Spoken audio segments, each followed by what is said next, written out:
Eita, pessoal, vamos lá? Vamos voltar aí para a nossa organização de carreira. Dê um tempinho para respirar aí entre uma missão e outra, né? Mas vamos voltar aí para como funciona essa organização. Então, a gente parou lá, vislumbrando quem são os policiais militares da ativa, tá? Então, a gente viu aí os de carreira. Os de carreira, eles são aqueles que estão no desempenho da sua função, né, a partir lá do curso, da conclusão do curso, né, que a gente já falou que é um dos requisitos da matrícula no curso profissionalizante para o provimento do cargo. E aí, a gente viu também os convocados. E aí, consequentemente, a gente até definiu uma das categorias do tipo de inativos, que é o da reserva remunerada. Fixamos aí os de carreira, os convocados, tá? A gente passa para o terceiro, ativo, que são os praças especiais. Aí não tem muito o que discutir. O praça especial vai ser aquele aspirante ao oficial. Fixei essa ideia na minha cabeça, tá? Quem são os praças especiais? Os aspirantes a oficial, tá? Fechei. Agora a gente vai ver o outro tipo de policial militar que a gente considera como ativo, que são os agregados, tá? O agregado é aquele, a gente inclusive mencionou, né, a fixação do agregado. Já vem falando nele há um bom tempo aí, né, na nossa missão anterior a gente mencionou até essa figura do agregado, tá? O agregado, ele é aquele policial militar que deixa de ocupar uma vaga na escala hierárquica e fica sujeito às obrigações disciplinares. Vamos lá. Como é que funciona isso? Ele é policial militar, consequentemente vai poder, a dependendo de ser praça ou de ser oficial, estar sendo graduado ou estar passando de posto. Mas aí, quando ele se agrega à autoridade superior, ele fica estagnado quanto à possibilidade de mudança de posto ou de graduação. Então, ele fica ali, paradinho. Ah, mas eu passei 4 anos aí agregado à autoridade superior. Quer dizer que esses 4 anos não contou para a minha mudança através de antiguidade, para a minha mudança através da questão funcional? Não conta, pessoal, porque o agregado, ele tem essa característica, ele fica estagnado, paralisado, quanto à condição aí de ocupar uma vaga na escala hierárquica, tá? Então, policial militar agregado é aquele policial militar que está no exercício da função, mas que por estar agregado à autoridade hierarquicamente superior, ele fica aí nessa condição de não ocupar vaga na escala hierárquica, tá? Bem, o outro tipo são os excedentes. Quem é o policial militar excedente? O policial militar excedente é aquele policial que vai retomar as suas atividades. Lá no provimento, a gente viu que existem 2 formas de você retornar a atividade aí na função de policial militar, tá? E aí a gente falou, né, que eu tenho a reversão e a reintegração, tá? 2 formas de provimento que autorizam o policial militar a voltar ao exercício da função. O excedente, então, é o policial militar que retorna ao quadro, né? E aí esse retorno ao quadro, ele vai se dar dentro dessa condição aí da forma de provimento, tá? Bem, mas quando ele retorna, pessoal, significa dizer que o efetivo ali já está completo.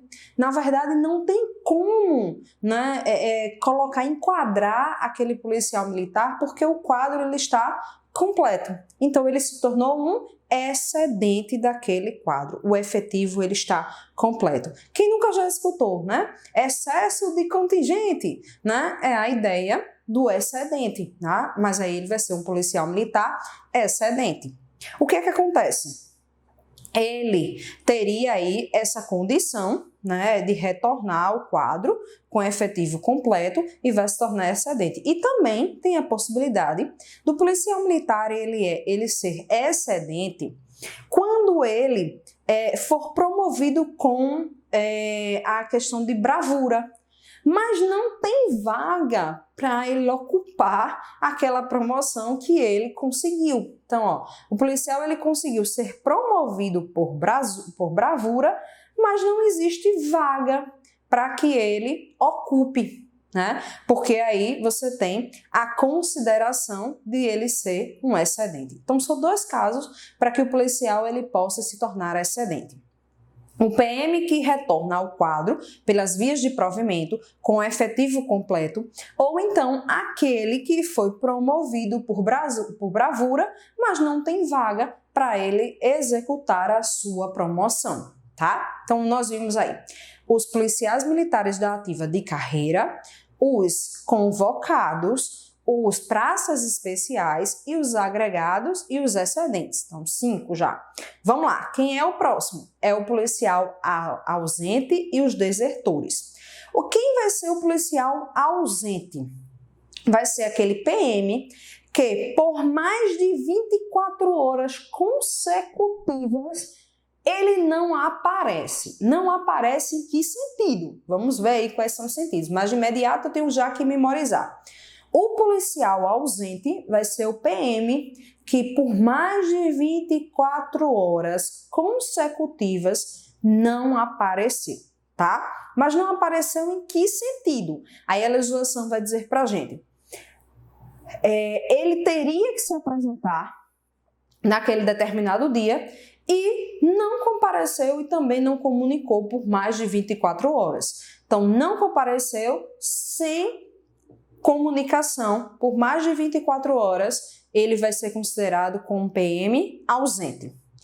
Ausentar-se, né, do exercício daquela função sem a licença prévia, sem licença prévia, ele ausenta-se do exercício da sua função por mais de 24 horas, então ele teria que estar de plantão naquele dia, mas ele não foi, não existia licença alguma, e aí vai ser considerado como policial ausente. E também, se ele deixar de se apresentar após o término de férias, licença, cumprimento de pena. Então, nesses 3 casos aí, tirou férias, estava de licença, estava cumprindo uma pena.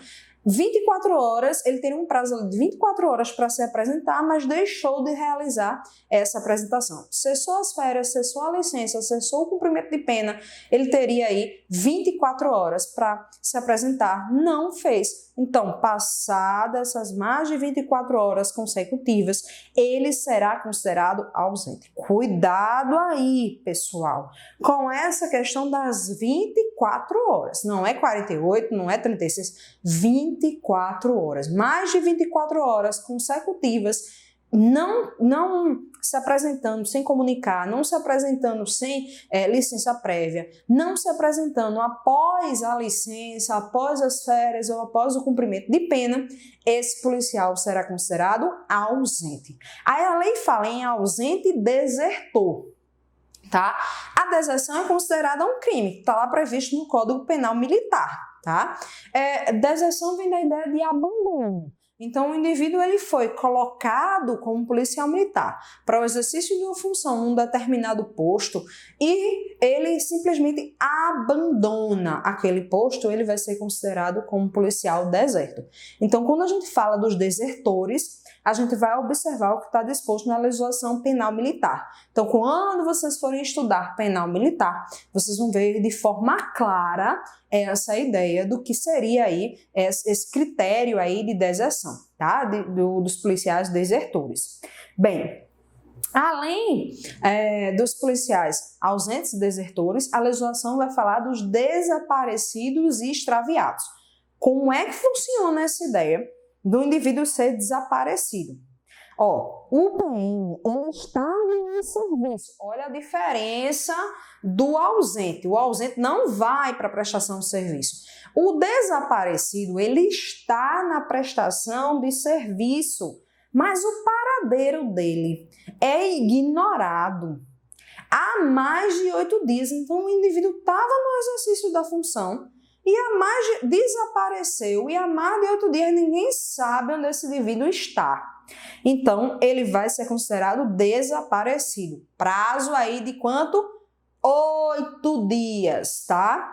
É 10, é 20, é 30? Não, 8 dias. Mais de 8 dias sem se saber do policial que estava em serviço, aonde ele se encontra, do paradeiro dele, esse policial será considerado como um policial desaparecido.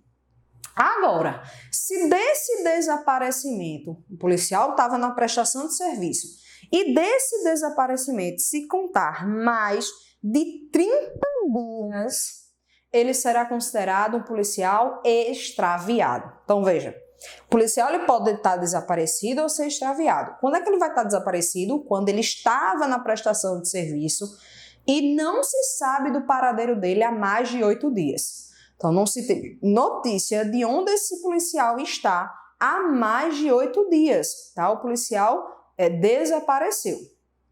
E aí, se esse desaparecimento contar com mais de 30 dias, ao invés de ele ser considerado desaparecido, ele vai ser considerado extraviado, tá? Então, o policial ele pode ser desaparecido ou extraviado. Desaparecido, prazo de mais de 8 dias. Extraviado, prazo de mais de 30 dias, tá? Bem, e aí lembrar, a diferença do ausente e do desaparecido, do extraviado, é que o ausente, o indivíduo não foi para a prestação de serviço.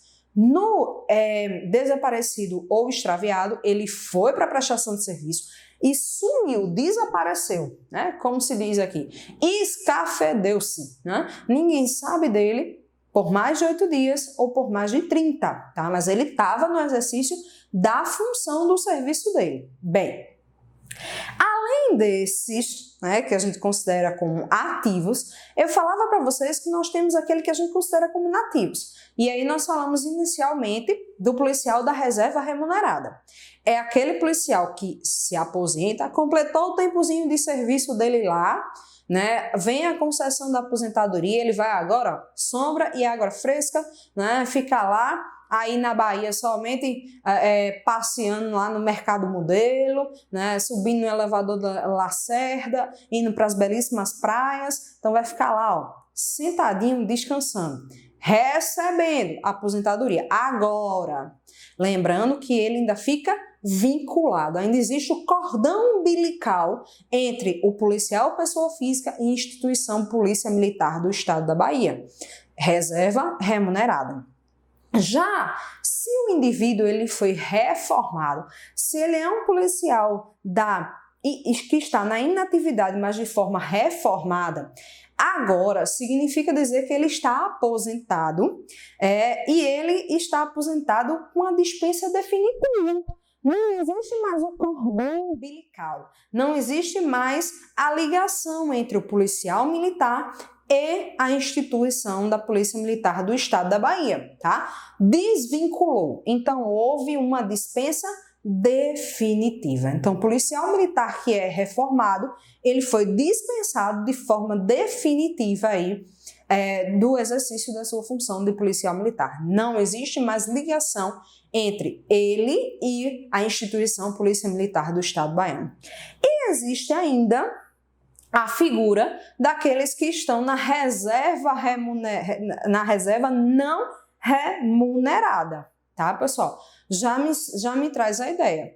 O indivíduo foi para a reserva, então ele saiu da sua atividade, do exercício da sua função de policial militar, e ele está na inatividade, mas agora ele não está recebendo pelo exercício dessa sua função. Então, a reserva é não remunerada.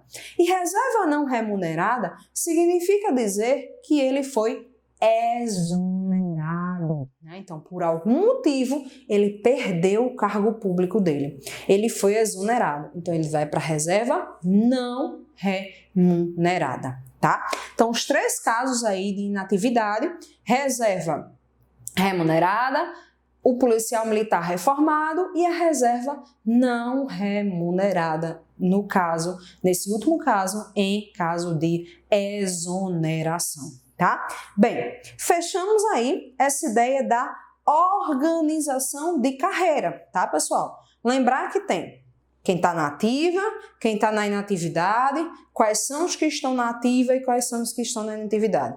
Professora, Como é mais fácil aí, na hora da prova, assim, me questionar, né? Quem são os que estão na reserva, quem estão na ativa? Eita, mas são tantos e eu não memorizo. E agora? Vai pela característica de memorizar aquele que estão na ativa. Por exclusão, você vai responder a questão. Memorizei quem está na inatividade. Reserva remunerada, reserva não remunerada e reformado, consequentemente, todos os outros tipos de cargos que aparecerem, de carreiras que aparecerem, serão da ativa. Então aí fica mais fácil para você resolver a questão na hora da prova, já que é muita coisa para você memorizar lá dentro de toda a legislação que você tem que estudar, além das outras matérias que são consideradas matérias básicas. Então faz desse jeito. Quais são já inatividade? Reserva remunerada, reserva não remunerada e o reformado. O restante está na ativa por exclusão. Eu consigo acertar a assertiva correta daquela minha, da questão da minha prova, tá? Bem, saímos aí da organização e vamos entrar na questão do estágio probatório, tá, pessoal?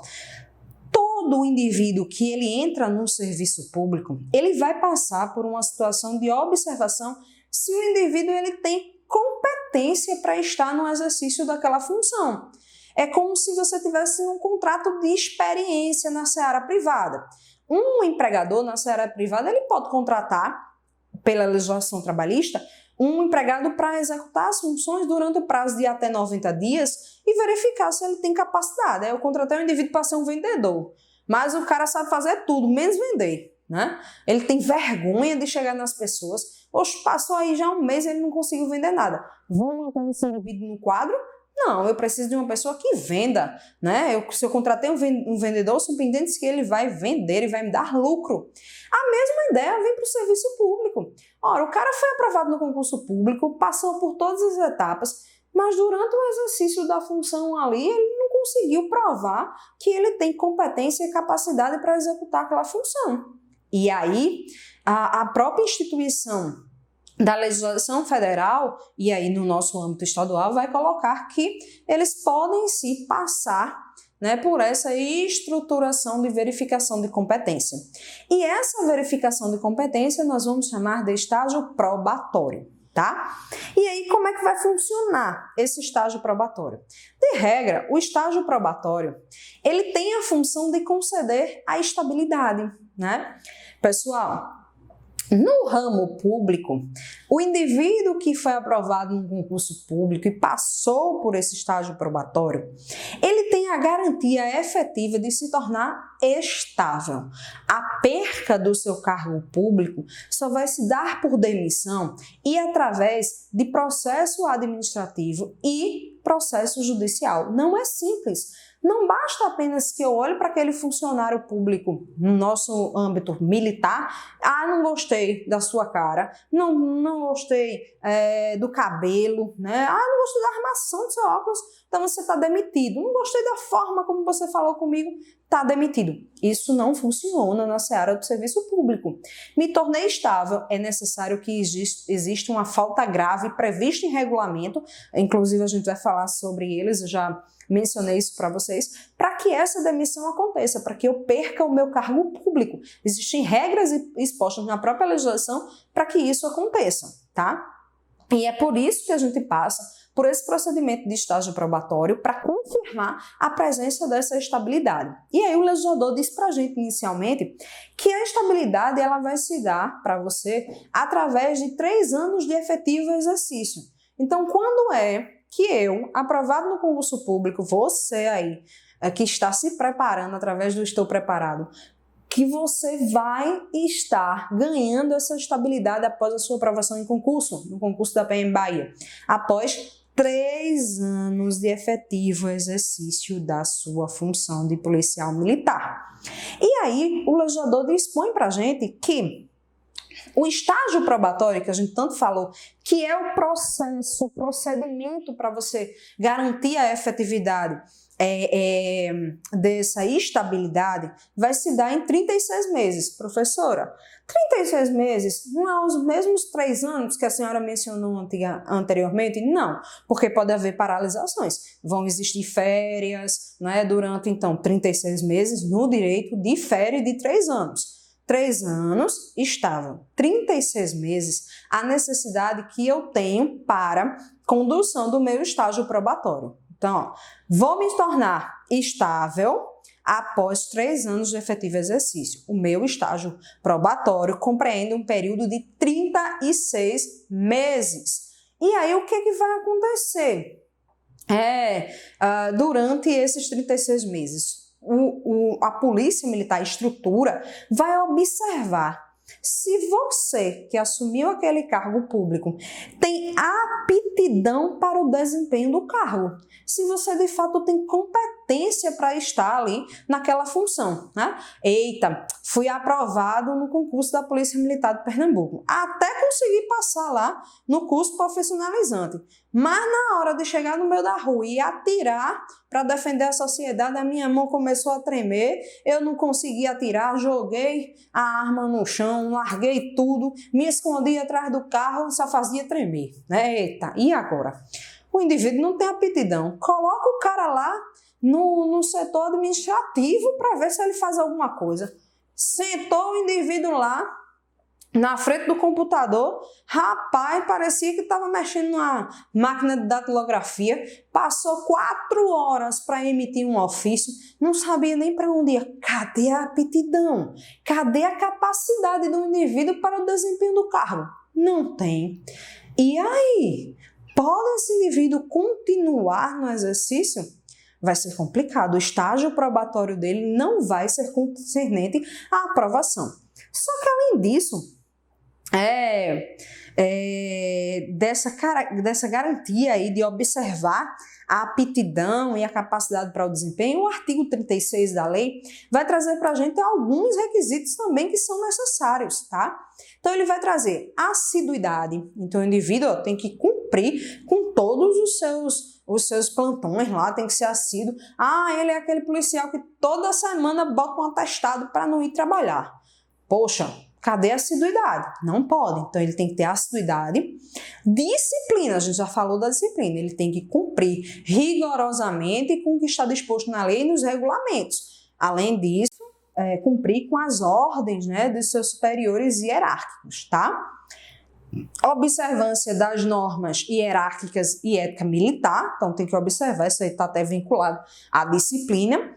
Responsabilidade, todo mundo que assume um cargo público ou até mesmo, né, vai trabalhar numa empresa privada tem que ser uma pessoa responsável, né? Tem que cumprir com as regras que lhe são impostas para poder garantir a efetividade do seu emprego, né? Capacidade de adequação para os cumprimentos dos deveres militares. Rapaz, o indivíduo tem que conseguir se adequar ao exercício da sua função. Mas eu não era muito acostumado a correr muito, eu não era muito acostumado a dirigir uma viatura em rota de fuga. Vai ter que se adequar, vai ter que estar vinculado, adequado ao exercício da sua função, tá? E eficiência, né? O indivíduo ele tem que ser eficiente em tudo aquilo que ele fez. Eficiência vem até um pouquinho das regras que a gente estuda lá. Exercer no artigo 37, que fala da administração pública da Constituição Federal, que vai dizer que o princípio da eficiência traz que o administrador, a pessoa que faz parte da administração pública e o policial militar faz parte da administração pública, ele tem que ser eficiente. E ser eficiente significa dizer que ele tem que executar as suas atividades cumprindo com a função que lhe foi garantida, de forma a dar uma resposta efetiva, rápida à sociedade e também da forma mais econômica possível, que não traga gastos ao erário público, porque aí é um prejuízo de caráter geral, não só para a administração, mas também para todos nós que bancamos a administração pública através dos nossos impostos diretos e indiretos, né? Então, tem que atuar de forma eficiente. São os requisitos aí necessários para que decorra a aprovação no estágio probatório e, consequentemente, o policial militar, dentro do prazo de 3 anos de efetivo exercício, ele consiga aí a sua estabilidade. 3 anos de efetivo exercício para adquirir a estabilidade, 36 meses para cumprir o estágio probatório. Detalhe aí que você vai observar, tá? O estágio probatório, ele vai para o praça especial, tá? Para o praça especial, o tempo que ele passar no curso de formação conta para o estágio probatório.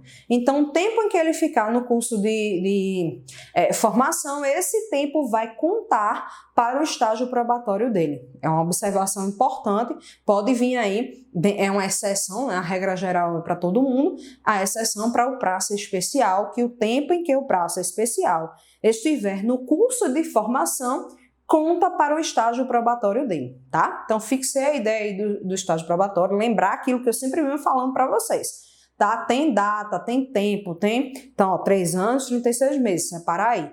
Estabilidade, estágio probatório, para não confundir, porque a banca pode fazer isso, fazer essa confusão para causar um prejuízo para você, tá? Bem, vamos falar de uma parte dessa estatuto específica que se chama deontologia, né? O que é a deontologia na Polícia Militar, tá? Deontologia, pessoal, vai estar presente no artigo 37, já adiantando. A deontologia é um conjunto de princípios e regras de conduta, tá? É um conjunto de princípios e regras voltado para os deveres da profissão. Então, tudo que tem relação com dever, com conduta, vai estar presente no que a gente chama de deontologia. A deontologia militar traz características específicas, né? E aí, mas sempre voltado para o que a gente fala de valores éticos, dos deveres éticos a serem cumpridos. Então, no estatuto, na lei que nós estamos trabalhando, vai ter lá os artigos específicos para falar sobre essa determinação. Do que seriam os deveres éticos? Quais são os deveres desses policiais militares? Então, se a gente for para o artigo 41, a gente vai vislumbrar, né, quais são os deveres que são cabíveis a cada um desses policiais militares. E a gente vai falar sobre eles, tá? Mas no imediato, quando você vê o título deontologia, você vai verificar que deontologia é a construção dos valores e deveres éticos, o cumprimento, tá? Que vão ser expostas em normas de conduta que a gente trabalha, que impõem, dentro do exercício da profissão da Polícia Militar, que seja atingido o bem comum, né, e a preservação da ordem pública. Nós vimos lá no compromisso, né, que o policial militar ele se coloca à disposição da sociedade de sempre, na sua labuta, no exercício da sua profissão, cumprir com a proteção do bem comum, tá? Então você vai ter aí, né, os valores úteis, lógicos e razoáveis que deverão ser cumpridos e aí, consequentemente, levar a função de policial militar à condição de missão, cumprindo aí os valores e deveres éticos que são voltados em prol da sociedade, ok? Bom, a gente vai ver essa deontologia através do que a gente considera como os deveres e nós vamos voltar a ver esses deveres na próxima missão. Até lá!